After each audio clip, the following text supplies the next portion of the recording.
আপনারা জানেন এই শিবির থেকে 54টি ভারত সরকার এবং রাজ্য সরকারের যে স্কিম রয়েছে সেই স্কিমে নাম নথিভুক্তকরণ করা এবং ফর্ম ফিল আপের মধ্য দিয়ে পোর্টালে আপলোড করার মধ্য দিয়ে আপনারা যাতে প্রত্যেকটি স্কিম পান তার ব্যবস্থা আমরা করেছি। আমরা এই শিবিরে যেহেতু অঞ্চলে অঞ্চলে করতে পারা যায়নি সময়ের অভাবে, তাই মানুষের লম্বা লম্বা লাইন পড়েছে এই শিবিরে।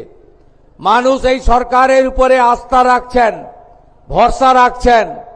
এই সরকার সামাজিক সমস্ত কল্যাণকর কর্মসূচি পরিচ্ছন্নতার সঙ্গে স্বচ্ছতার সঙ্গে কেন্দ্র এবং রাজ্য সরকারের স্কিমের সমস্ত বেনিফিট যাতে ডাইরেক্ট বেনিফিট ট্রান্সফার অর্থাৎ ব্যাংকিং সিস্টেমের মাধ্যমে কোনো রকম দুর্নীতি ছাড়াই, মধ্যস্বত্বভোগী ছাড়াই, কোনো রকম ব্রোকার বা আপনাদের বঞ্চিতকারী যে ব্যবস্থাপনা সেটা ছাড়াই যাতে আপনারা পেতে পারেন তার জন্য এই ব্যবস্থা নিয়েছেন।